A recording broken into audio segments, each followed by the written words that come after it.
ናይ ፊልምና ታሪክ ዝጅመር ሓንቲ ስፔስ ሺፕ ካብ ሰማይ ናብ መሬት ዳወረደት ዳረኣና ክኸውን ከሎ እዛ ስፔስ ሺፕ ራጅስትራን ናብ ዝተባሃለ ኣብ ህንዲ ናብ ዝርከብ በረኻ ምስ ወረደት ፒኬ ዝተባሃለ ወዲ ጥራሕ ዝባኑ ኮይኑ ይወፅእ እሞ ፒኬ እንትርፈብ ክሳዱ ዝኣሰራ ናይዛ ስፔስ ሺፕ ሪሞት ዋላ ሓደ ከምዘይብሉ ንዕዘብ። ፒኬ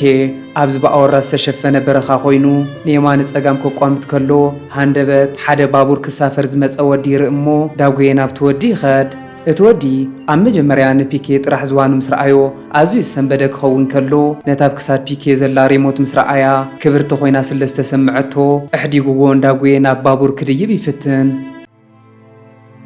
ፒኬ ዋላ እኳ ነታ ሪሞት ተርኪቡ ክሕድጎ እንተፈተነ እቲ ወዲ ግን ዝገበረ ገይሮም ሊጡ ናብታ ባቡር ክድይብ ይጅምር እሞ ፒኬ ነቲ ወዲ ሒዝዋ ዝነበረ ሬድዮ ዋላ እኳ ትሕደጎ እቲ ወዲ ደድሕሪኡ ናብዛ ባቡር ከይድይብ ስለ ዝፈርሖ ኣብ ልዕሊ እታ ባቡር ዝነበረ ሓሸዋ ናብ ዓይኑ ብምእታው ንድሕሪት ይመልሶ። ፒኬ ናብዚ ከባቢ ክመራመር ዝመፀ ክኸውን ከሎ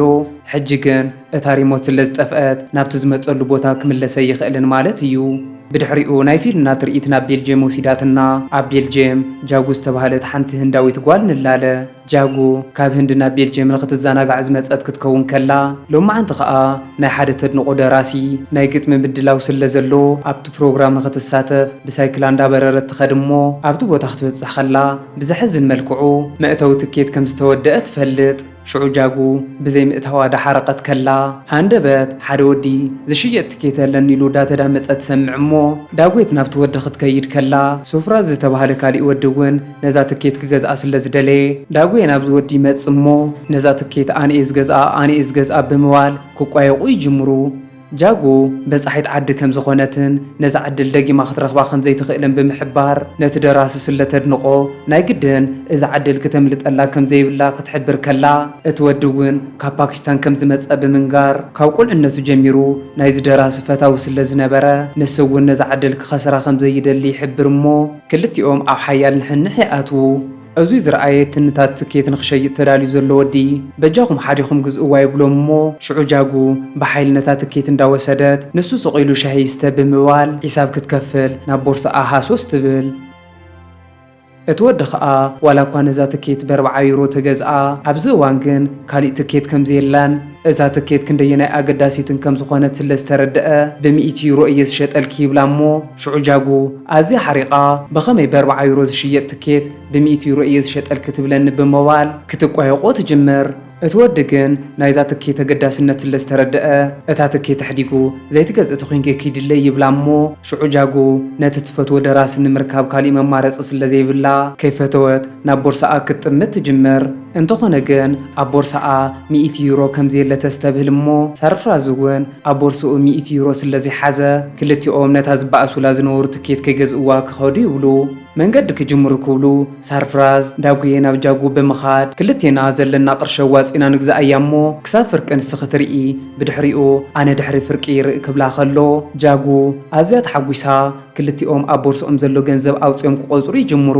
ብዝገርም መልክዑ ክልቲኦም ኣብ ቦርስኦም ዝነበረ ገንዘብ ኣውፅኦም ክቆፅርዎ ከለዉ 96 ዩሮ ጥራሕ ከም ዘለዎም ይፈልጡ እሞ ካሊእ መማረፂ ስለ ዘይብሎም ናብቲ ወዲ ብምኻድ ብ96 ዩሮ ሽጠልና ክብልዎ ከለዉ ወየ ወዲ ትሕቲ $100 ኣይሸይጥን ኩሉ ረሓቁለይ ይብሎም። ኣብዚ እዋን ኣብቲ ከባቢ ናብ ዝነበረ ሓደ ዓብይ ሰብኣይ ብምኻድ እቲ ዘጋጠሞም ብምንጋር 4 ዩሮ መልአልና ይብልዎ እሞ እዚ ሰብኣይ ፀገም የብሉን ገዚአያ ክመፅየ ብምባል ናብቲ ትኬት ዝሸይጥ ወዲ ይኸድ። ብድሕሪኡ እቲ ወዲ ነታ ትኬት ብ100 ዩሮ ይገዝኣ እሞ ኣጋጣሚ ኮይኑ እዚ ወዲ ንባዕሉ እውን ናብቲ ናይ ግጥሚ ፕሮግራም ክኣቱ ዝደሊ ስለ ዝነበረ ንዕኦም ሸለሊሉ ናብ ውሽጢ ክኣቱ ይጅምር። ሽዑ ጃጉ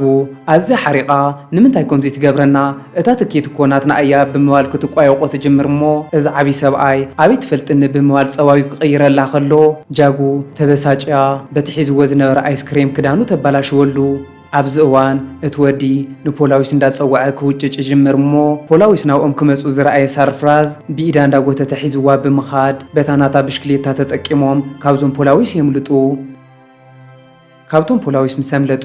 ኣብ ሓደ ከባቢ ደው ብምባል በቲ ዘጋጠመ ነገር እንዳስሓቁ ናይቲ ደራሲ እንታይ ዝብል መጽሓፍ ከም ዝፈቱ ካዕልሉ ይጅምሩ እሞ ኣብ መንጎ ዕላሎም ጃጎ ካበይ ኢኻ መጺኻ ብምባል ተሓቶ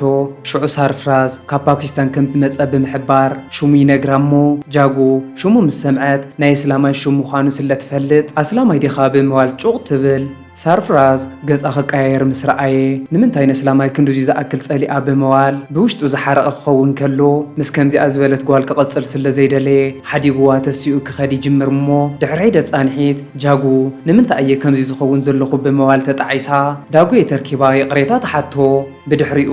በዚ መልክዑ ዝተጀመረ ርክብ እንዳጠንከረ መጺኡ መዓልታዊ ክራኸውን ብሓደ ክዘናግዑን ይጅምሩ እሞ ኣብ መጠረሽታ ክልቲኦም ነንባዕሎም ጽቡቕ ስምዒት ክስምዖም ስለ ዝጀመረ ኣብ ልቦም ፍቕሪ እንዳሓደረ ኸይዱ ፍቑራት ኮይኖም ኣብ ጥቓ ደንደስ ባሕሪ ክዘናግዑ ከለዉ እንዳተሰዓዓሙ ንሪኦም እዞም ክልተ ፍቑራት መዓልታዊ እንዳተራኸቡ መጽሓፍቲ ብምንባብን ኣብ ዝተፈላለየ ቦታታት እንዳዞሩን ዝዘናግዑ ክኾኑ ከለዉ ካብ ዕለታት ሓደ መዓልቲ ጃጉ ኣብ ህንዲ ናብ ዝርከቡ ስድራኣ ትድውል እሞ ኣብ ቤልጅየም ኣፍቃሪ ከም ዝሓዘት ትነግሮም ሽዑ ስድራኣ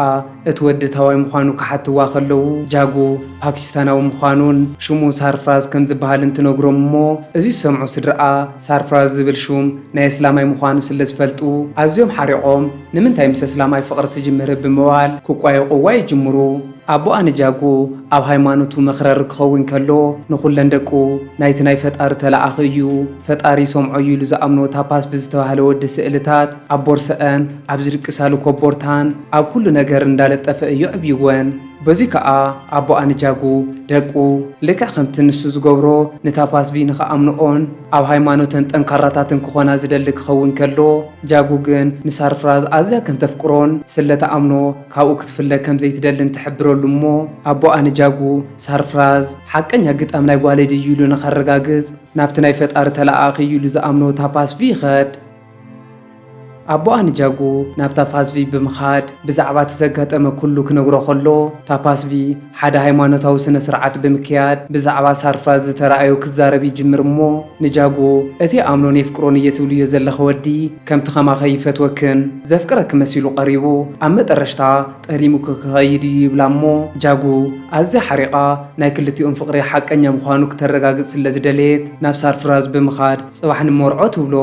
ሳርፍራዝ ንጃጉ ይፈትዋን ይፍቅራን ስለ ዝኾነ ዘቕረበትሉ ሕቶ ተቐቢሉ ጽባሕ ንኽምርዖው ይውስን እሞ ንጽባሐይቱ ጃጉ ናብቲ ናይ መርዓ ስነ ስርዓት ዝካየደሉ ቤተ እምነት ክትከይድ ከላ ኣብ ውሽጢ እቲ ቤተ እምነት ሓንቲ ንኽትምርዖ ዝመጸት ጓል ትረክብ እዘን ክልተ መርዑት እቶም ወዳት ክሳብ ዝመጹ ዳተጸበያ ከለዋ እቶም ናይ ሃይማኖት ሓላፊ መጺኦም ነታ ቀዲማ ዝመጸት ሰዓት ስለ ዝኣኸለ ንዕ ይብልዋ እሞ ሽዑ ዛ ጓል እቲ መርዓዊ ክሳብ ዝመጽእ ሓደ ተዳልዎ ነገራት ስለ ዝነበረ ንኽትዳሎ ሒዛታ ዝነበረት ድሙ ንጃጉ ሓዝለይ ትብላ ጃጉ ከዓ ሕራ ኢላ ነታ ድሙ ትቕበላ እሞ ንሳውን ሳርፍራዝ ክሳብ ዝመጽእ ዳተጸበየቱ ከላ ሃንደበት ሓደ ቆልዓ ናብኣ ብምምጻእ ሓንቲ ደብዳቤ ሂባ ጃጉ ነዛ ደብዳቤ ክተንብባ ከላ እታ ደብዳቤ ብሰንኪ ዘለዎም ናይ ባህልን ናይ ሃይማኖትን ኣፈላላይ ምኽንያት ከም ዘይምርዐዋን ናብዚ ፕሮግራም ከም ዘይመጽእን ትሕብር ኮይና ጃጉ እዙይ ምስ ረኣየት እቲ ታፓስቪ ዝበለና ሓቂ ግዲ እዩ ብምባል ተስፋ ትቖርጽ እሞ ካብ ምሕርሕርቃን ሒዛቶ ዝነበረት ዕምበባ ደርብያ ትኸድ ጃጉ በቲ ዘጋጠማ ነገር ልባ ስለ ዝተሰበረ ካብ ቤልጅየም ቀልጢፋ ናብ ህንዲ ተመሊሳ ዝኸደት ክትከውን ከላ ብድሕሪኡ ምስ ቤተሰባ ተረጋጊኣ ክትነብር ትጅምር እሞ ድሕሪ 6 ወርሒ ጋዜጠኛ ኮይና ምስራሕ ጀሚራ ንሪኣ ካብ ዕለታት ሓደ መዓልቲ ጃጉ ምስ ሓንቲ መሓዛኣ ብምዃን ብባቡር እንዳኸደት ከላ እተብ ናይ ፊልምና ናይ መጀመርያ ትርኢት ዝረኣናዮ ፒኬ ዝተባሃለ ወዲ ልክዕ ከም ጽሉል ተብተብ እንዳበለ ናብ ውሽጢ ይኣቱ እሞ ኣብ ውሽጢ ንዝነበሩ ኩሎም ሰባት ወረቐት ሂብዎም ይኸድ እዚ ወዲ ኩሉ ነገሩ ክትሪኦ ከለኻ ዝተጸለለ ወይ ከዓ ዝሰኸረ ዝመስል ክኸውን ከሎ እቲ ዝሃቦም ወረቐት ንፈጣሪ ኣዳልዩ ንዝብል ስለ ዝነበረ ጃጉ ክተዛርቦ ብምሕሳብ ካብታ ባቡር ትወርድ እሞ ፒኬ ንፈጣሪ ደልዮ ከም ዘሎን ምእንታን ፈጣሪ ኣብ ርሑቕ ኮይኑ ንኽሪኦ ካብ ናይ ኩሎም ፍልይ ዝበለ ቢጫ ቆቢዕ ከም ዝገበረን ይሕብረላ ፒኬ ንፈጣሪ ረኺቡ ፈጣሪ ዘለዎ ጸገም ክፈትሐሉ እዩ ዝደሊ ድሕሪ 2 ሰሙን ጃጉ ብርሑቕ ንፒኬ ትሪኦ እሞ ፒኬ ሰብ ከይረኣዮ በሊ ሓፂን ተጠቂሙ ንሓገዝ ካብ ዝተኣከበ ገንዘብ ክሰርቕ ክፍትን ከሎ ኣጋጣሚ ኮይኑ ሓደ ወዲ ስለ ዝረኣዮ ሰባት ይሕዝዎ ሽዑ ፒኬ ሰባት ክንደየናይ ኣብ ሃይማኖቶም ከም ዝኣምኑ ስለ ዝፈልጥ ንኸይሃርምዎ ኣብ ገጹ ናይ ፈጣሪኦም ስእሊ ይልጥፍ እሞ እቶም ሰባት ከይሃረሙ ናብ ፖሊስ ክወስድዎ ይፍትኑ። ኣብዚ እዋን ጃጎ ንፒኬ ክተድሕን ብምሕሳብ ዋላ ሓደ ሰብ ከይረኣያ ቦርሳኣ ናብቲ ገንዘብ መዋህለሊ ተእትዎ እሞ ነቶም ሰባት ፒኬ ገንዘብ ይሰርቕ ዘይኮነስ 5,000 ቅርሺ ዘለዎ ቦርሳኣ ናብቲ ሳንዱቕ ስለ ዝኣተወ ቦርሳ የውፅላ ከም ዝነበረ ትሕብረሎም እሞ ክተረጋግፁ ተደሊኹም ነቲ ሳንዱቕ ከፊትኩም መረጋግፁ ትብሎም። ሽዑቶም ሰባት ንኸረጋግፁ ነቲ ሳንዱቕ ይኸፍትዎ እሞ ኣብ ውሽጢ 5,000 ቅርሺ ዘለዎ ቦርሳ ስለ ዝረኸቡ ጃጎ ሓቃ መሲላቶም እቲ ቦርሳንኪ እቲ ገንዘብ ግን ሓደ ግዛኣት እዩ ብምባል ገንዘብ ኣሕዲጎም ይሰድዋ። ኣብዚ እዋን ፒኬ ጃጎ ናይ ትራንስፖርት ቅርሺ ከም ዘይብላ ስለ ዝፈለጠ እቲ ዝሰረቐ ገንዘብ ክህባ ይብል እሞ ጃጎ ፀገም የብሉን ናብ ገዛኻ መኸይድ ይኹንካ ክትብሎ ከላ ፒኬ ብገንዘብ ናብ ገዛ ከም ዘይኸይድ ይሕብረላ። ንሳ ኸኣ ኣበይ ዲኻ ትነብር ብምባል ተሓቶ እሞ ፒኬ ኣብ ፖሊስ ጣብያ ከም ዝነብር ብምንጋር ብኸመይ ናብ ፖሊስ ጣብያ ከም ዝኣቶ ንኸርእያ ፖሊስ እንዳረኣዮ ኣብ ጥቖም ኣብ ዝነበረ መንደቕ ክሸይን ከሎ እቲ ፖሊስ ኣሲሩ ሒዝዎ ይኸድ። ኣብዚ እዋን ጃጎ ፒኬ ንዓኣ ከርኢ ስለ ዝተኣሰረ ንኽተፍትሖ ሓሲባ ናብ ፖሊስ ጣብያ ትኸድ እሞ ናብ ውሽጢ ኣትያ ካበይ ከም ዝመፀን እንታይ ከም ዝሰርሕን ክትሓቶ ከላ ካብ ካሊእ ዓለም ዝመፀ ኣስትሮመንት ከም ዝኾነ ይነግራ። እዙይ ሰምዐት ፒኬ ካብ ካሊእ ዓለም እንተመፂኻ ደኣ ብኸመይ ከማና ሓደ ዓይነት ቋንቋ ክትዛረብ ክኢልካ ብምባል ተሓቶ እሞ ብዝገርም መልክዑ ፒኬ ፍሉይ ክእለት ስለ ዘለዎ ኣብ ውሽጢ 6 ሰዓት ኩሉ ቋንቋ ከም ዝመለኸን ምዝራብ ከም ዝኸኣለን ይነግራ። ኣብ መጀመርያ ጃጎ ኣይኣመነቶ ነይራ። ንሱ ግን ካብ ካሊእ ዓለም ናብዚ ክመፅእ ከሎ ክዳን ከም ዝነበሮን ድሓር ግን ንሰባት እንዳረኣየ ክዳን ምኽዳን ከም ዝተምሃረን ቀፂሉ ከዓ ኣብ መንገዲ እንዳኸደ ሓደጋ ስለ ዘጋጠሞ እቲ ዝገጭዎ ሰብኣይ ተሓባቢርዎ ብዙሕ ነገር ከም ዝሓገዞን ይነግራ። ፒኬ ንሰባት ኢዶም ክሕዞም ከሎ ኩሉ ንሶም ዝፈልጥዎ ቋንቋን ሓደ ነገራትን ናይ ምፍላጥ ክእለት ስለ ዝነበሮ ብዙሓት ሰባት እንዳሓዘ ቋንቋ ክመለኽ ይፍትን እሞ እዙይ ዝረኣየት ብመኪና ዝገጨዎ ወዲ ናብ ሓንቲ ኣመንዝራ ሒዝዎ ብምኻድ ካብዛ ኣመንዝራ ቋንቋ ንኽመሃር ይገብሮ። ኣብ መጠረሽታ ፒኬ ቋንቋ ምስ ከኣለ ነቲ ወዲ በጃኻ እታ ዝጠፍአትኒ ናይ ስፔስ ሺፕ ሪሞት ረኸበለይ ይብሎ እሞ ኣብዚ ከባቢ ዝተሰረቐ ነገር ናብ ደልሂ እንዳተወሰደ ስለ ዝሽየጥ እታ ሪሞት ናብ ደልሂ ተሸይጣ ከይዳ እያ ትኸውን ናብ ደልሂ ከድካ ድለያ ይብሎ። በዚ ከዓ ፒኬ ነዛ ሪሞት ንምርካብ ናብ ደልሂ ይመጽ እሞ ናብ ፖላዊስን ናብ ብዙሓት ሰባትን እንዳዘረ እታ ሪሞት ኣበይ ትህሉ እንዳበለ ክሓትት ከሎ ኩሎም ሰባት እዛ ሪሞት ኣበይ ከም ዘላ ዝፈልጥ ኣምላኽ ጥራሕ እዩ ይብልዎ እሞ ሽዑ ፒኬ ብዛዕባ ኣምላኽን ሃይማኖት እንታይ ምዃኑን ከጽንዕ ከሎ ኩሎም ሰባት ንፈጣሪኦም ኣምላኽ ኢሎም ከም ዝጽውዕዎ ይርዳእ። ቀፂሉ ከዓ ብዙሓት ሃይማኖታት ከም ዘለው ስለ ዝፈለጠ ናብ ኩሎም ሃይማኖታት እንዳዘረ ፈጣሪ ነታ ሪሞት ንኽህቦ ይሓቶ እሞ ነታ ሪሞት ተዘይረኺብዋ ስለ ዝፃረፍ ብዙሓት ሰባት ንፈጣሪና ፀሪፍካልና ብምባል እንዳሓረቑ ካርምዎ ይጅምሩ። ኣብ መጠረሽታ ፒኬ ናብ ብዙሓት ሃይማኖታት ዘይሩ ነታ ሪሞት ክረኽባ ስለ ዘይከኣለ ምናልባት ኣምላኽ ምስ ህፃውንቲ ዶ ይህሉ ይኸውን ብምባል ህፃናት ቆልዑ ናብ ዝውለድሉ ይኸይድ እሞ ይኹን እምበር ኣብኡ እውን ዋላ ሓደ መፍትሒ ይስእን። ፒኬ ደቂ ሰባት ኩሎም ነናይ ባዕሎም ሓደ ሃይማኖት ዋላ እኳ ተሃለዎም ኩሎም ግን ፈጣሪ ዝብልዎ ሓደ ኣምላኽ ከም ዘለዎም ይርዳእ እሞ ምናልባት እኮ እቲ ኣምላኽ ዝብልዎ ዘለው ተመሳሳሊ ክኸውን ይኽእል እዩ ብምባል ንኩሎም ሃይማኖታት ከም ሓደ ተቐቢሉ ብሓደ ግዜ ኣሚኑ እቲ ዝደልዮ ንኽረክብ ይፍትን። ይኹን እምበር ሕጂ እውን ሰማዓ ሲኢኑ ነታ ሪሞት ከይረኸባ ይተርፍ እሞ ኣብ መጠረሽታ ኣብ እምነት ተስፋ ቆሪፁ ናይ ብሓቂ ፈጣሪ እንተሃልዩ ይርከበኒ ብምባል ወረቓቕቲ ክልጥፍ ይጅምር። ካብ ዕለታት ሓደ መዓልቲ ፒኬ ካብ ሃይማኖት ናብ ሃይማኖት እንዳቀየረ ዳጸለየ ከሎ ሃንደበት ናብቲ ታፓስቪ ዘምህረሉ ሂንዱዝም ሃይማኖት ይኸይድ እሞ ኣብቲ ቦታ ታፓስቪ ነታ ሪሞት ከም ናይ ተኣምር መርኤት ገይሩ እንዳተጠቐመላ ይረኽቦ። ሽዑ ፒኬ ነታ ሪሞት ይረኺበያ ብምባል ተሓጒሱ ከልዕላ ይብል እሞ እቶም ዋርድያታት ቀጥቂጦም ተሸኪሞም ይድርብይዎ። ጃጎ እዚ ኩሉ ታሪክ ምስ ሰምዐት ዋላ እኳ ፍርቁ ዘጠራጥር ተኾነ ይኹን እምበር ካብ ካሊእ ዓለም እየመፀ ዝብል ነገር ዘይኣመነቶ ክትከውን ከላ ናይ ስነ ኣእምሮ ፀገም ዘለዎ ፅሉል ኮይኑ ስለ ዝተሰምዓ ብእዳዊ ሒዛ ኣብ ቀጻሊ ናብ ሳይካትሪስት ክትወስዶ ምዃና ትሕብረሉ እሞ ፒኬ ኢዱ ምስ ሓዘቶ ኣብዚ እዋን ኣብ ስርሓ ብዛዕባ ዘጋጥም ዘሎ ነገር ይነግራ። ንሳ ከዓ ካብ መጀመርያ ጀሚራ ትጠራጠር ስለ ዝነበረት እዚ ወዲ ፅሉል እዩ ብምባል ንዕቃቶ ትኸድ እሞ ብዝገርም መልክዑ ናብ ስራሕ ምስ ከደት እቲ ፒኬ ዝነገራ ስለ ዘጋጠማ ናብ ፒኬ ተመሊሳ ተፍትሖ። ጃጉ ንፒኬ ብኸመይ ብስራሕ ዘጋጠመ ፈሊጥካ ብምባል ክትሓቶ ኸላ ፒኬ ናይ ሰባት ኢድ ብምሓዝ ጥራሕ እንታይ ከም ዘጋጥሞምን ብዛዕባ እንታይ ይሓሱ ከም ዘለውን ከም ዝፈልጥ ይሕብረላ እሞ ንሳ ግን ካሊእ ምኽንያት ተሃልዩካ እምበር እዙይ ክኸውን ኣይኽእልን ትብሎ። ጃጉን ፒኬን በዚ መልክዑ ዳተዘራረቡ ኸለዉ ሓደ ሰብኣይ መፂኦም በዓልቲ ቤተይ ብኸቢድ ሓሚማ ኣብ ሆስፒታል ስለ ዝደቀሰትኒ በጃኹም ዘዘለኩም ሓጉዙን ይብልዎም እሞ ፒኬ ብልውሃት ዘለዎ ገንዘብ ስለ ዝሓገዞም እቶም ሰብኣይ ኣመስጊኖም መሪቖምዎ ይኸዱ። እቶም ሰብኣይ ምስ ከዱ ጃጉ እንታይ ደኣ ኮንካ ናይ ሰባት ኣእምሮ የንብብ እየ እንደትብለይ ነበርካን እዞም ሰብኣይ ኮ ኣታይሎም ኸእዮም እምበር ኣብዚ ከባቢ ሆስፒታል የለን ትብሎ እሞ ሽዑ ፒኬ በቶም ሰብኣይ ከም ዘይተታለለ ብምንጋር ሓቂ ኺኢኺ እቶም ሰብኣይ ነቲ ገንዘብ ንሰበይቶም መሐከመ ይኮን ደልዮሞ ይኹን እምበር እዞም ሰብኣይ ምስ ሰበይቶም ሎማዓንቲ ኣንቨርሰሪኦም ስለ ዝኾነ ንሰበይቶም ናብ ሆቴል ወሲዶም ክጋብዝዋ እዮም ደልዮም ይብላ እሞ ጃጉ እዚ ነገር ክትረጋገፅ ስለ ዝደለየት ደድሕርቶም ሰብኣይ ክትከድ ከላ ኣብ መጠረሽታ እቶም ሰብኣይ ኣብ በዓል 5 ኮኸብ ኮፍ ኢላ ትጽበዮም ናብ ዝነበረት በዓልቲ ቤቶም ብምኻድ ሲዒሞም ኣንቨርሰሪኦም ከብዕሉ ይጅምሩ። በዚ ከዓ ጃጉ እቲ ፒኬ ዝነግራ ዝነበረ ኩሉ ሓቂ ምዃኑ ስለ ዘረጋገጸት ናብኡ ትኸድ እሞ እቲ ኩሉ ዝበላ ሓቂ ምዃኑ ስለ ዝፈለጠት ካብ ሕጂ እንዳሓር ምስኡ ኮይና ነታ ሪሞት ክትደልያ ምዃናን ዝተፈጠረ ዝፍጠር ካብ ጎኑ ከም ዘይትፍለን ትሕብረሉ። ንጽባሒቱ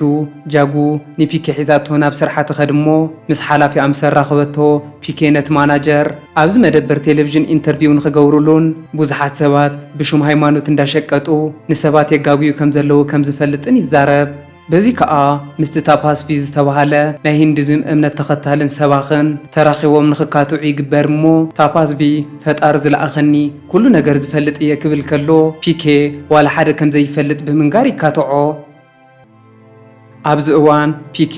5 ሰባት ብምምጻእ እስከ ኣምላኽካ ዝነግረካ ተኾይኑ ናይዞም 5 ሰባት ሃይማኖት ንገረና ይብሎ እሞ ታፓስቪ ብኽዳኖም ሪእዮ ሃይማኖቶም ክግምት ከሎ ፒኬ ከዓ ብኽዳኖም ሪኢኻ ኢኻ ሃይማኖቶም ክትግምት ፈቲንካ ይኹን እምበር ሃይማኖትን ክዳንን ዘይተሓዝ ክኸውን ከሎ ሕጂ ከዓ ነዞም ሰባት ክዳኖም ቀይሮ እዮም እየ እምበር ናይ ዋላ ሓደ ሰብ ሃይማኖት ይግመትካን ፈጣሪ ዝነግረካ ነይሩ ፈጣሪ ክዳነ ይርእን ልቢ እዩ ዝርኢ ነይሩ ብምባል ኣብ ቅድመ ሚድያ የዋርዶ። በዚ ነገር ታፓስቪ ኣዝዩ ሓሪቑ ናብ ገዝኡ ዝኸደ ክኸውን ከሎ ኣቦኣኒ ጃጉ ኣብ ታፓስቪ ልዑል እምነት ስለ ዝነበሮ ኣዝዩ ሓሪቑ ናብቲ ጓሉ ትነብረሉ ቤተ እምነት ይኸድ እሞ ንፒኬ ፈጣሪ ዘየኽብር ናይ ጋኔን ዓሌት እዩ ብምባል ክጸርፎ ከሎ ፒኬ መብዛሕትኡ ግዜ እዞም ካብ ፈጣሪ ኢና ተላኢኽና ዳበሉ ሰባት ዘታልሉ ንሰብ ብዝፈርሖ እዮም ዝመፁ ብዙሕ ሰብ ክፈርሕ ከሎ እዩ ናብ ሃይማኖቱ ዝቐርብ ብምባል ናብ ደገ ሒዝዎም ይኸይድ እሞ ኣብ ደገ ናብ እምኒ ዝጽልዩ ተምሃሮ የርእዮም። እዞም ተምሃሮ ፈተና ስለ ዝኣተዎም ካብ ምሕር ፍርሒ ዝጽልዩ ዘለዉ ክኾኑ ከለዉ ነዚ እምነት ኣሚንኩም ፈተና ካሕልፈኩም እዩ ተባሂሎም ክንዲ ዘለዎም ገንዘብ ክኸፍሉ ድልዋት ምዃኖም የረጋግጸሉ። ፒኬ ኣብ ቲቪ ቀሪቡ ምስ ታፓስቪ ብዝገበሮ ክትዕ ኣብቲ ሃገር ኣዝዩ ህቡብ እንዳኾነ ዝመፀ ክኸውን ከሎ በዚ ከዓ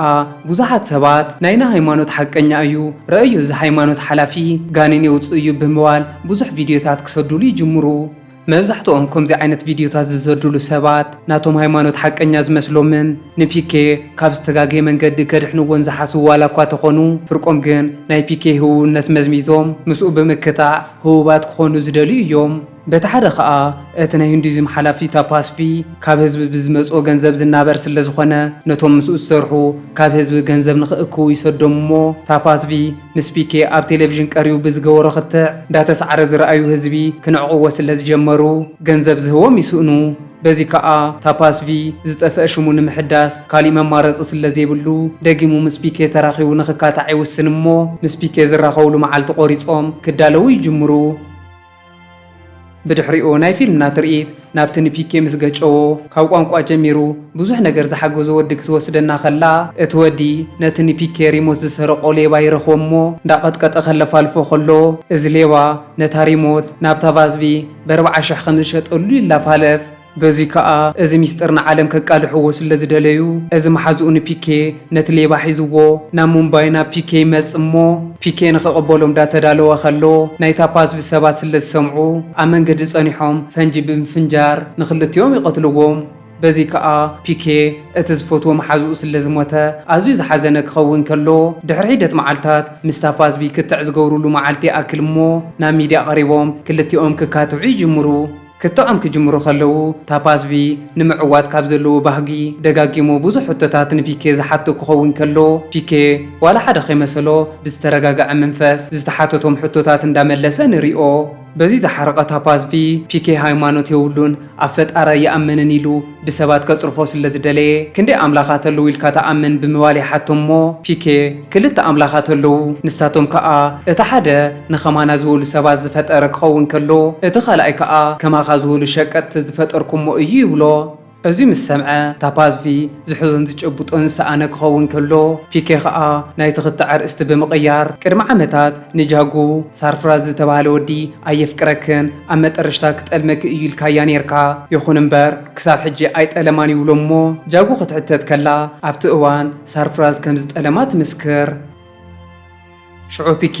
መስቀላዊ ሕቶታት ምሕታት ክጅምር ከሎ ኣብታ ደብዳቤኮ ናይ ሳርፍራዝ ሹመይ ነበራን ብኸመይ ነታ ደብዳቤ ሳርፍራዝ ከም ዝፀሓፋ ኣረጋጊፅኪ ይብላ እሞ ጃጉ ትምልሶ መልሲ ሲኢና ፈጠጥ ትብል። ሽዑ ፒኬ ብዛዕባ ተብቲ እዋን ዘጋጠመ ሓቂ ክነግሮም ከሎ ኣብታ መዓልቲ ምስ ጃጉ ንኽትምርዖ ዝመፀት ሓንቲ ጓል ዝነበረት ክትከውን ከላ እታ ጓል ድሙ ሒዛ እያ መፅያ ነይራ። እቲ ንዓኣ ክትምርዓዋ ዝሓሰበ ወዲ ኣብ መጠረሽታ ዝጠለማ ክኸውን ከሎ ከምዘይመፅእ ንኽነግራ ደብዳቤ ይፅሕፍ እሞ ንሓደ ቆልዓ ሂቡ እዛ ደብዳቤ ነታ ውሽጢ ድሙ ሒዛ ዘላ ጓል ሃባ ይብሎ። ኣጋጣሚ ኮይኑ እታ ጓል ሓደ ምድላዋት ንኽትገብር ክትስእ ስለ ዝነበራ ሒዛታ ዝነበረት ድሙ ንጃጉ ትህባ እሞ ወየ ቆልዓ እዛ ደብዳቤ ድሙ ንዝሓዘት ጓል ሃባ ስለ ዝተባሃለ ንጃጉ ይሂባ። ብኸምዚ እዩ ጃጉ ሳርፍራዝ ዝጠለማ ዝመስላ እምበር ክሳብ ሕጂ ሳርፍራዝ የፍቅራ እዩ ኣይጠለማን ይብሎም እሞ ጃጉ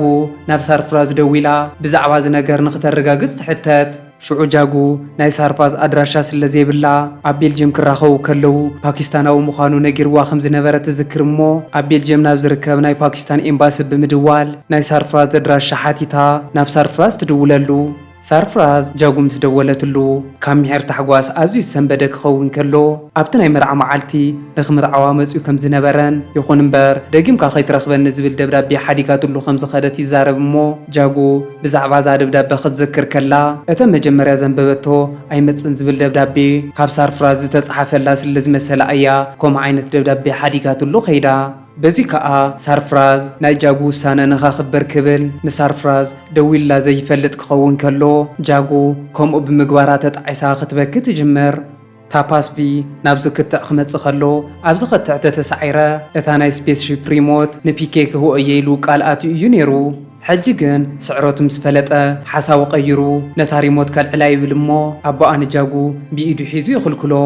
ብድሕሪኡ ኣቦኣ ንጃጉ እታ ሪሞት ንፒኬ ሂቦ እሞ ፒኬ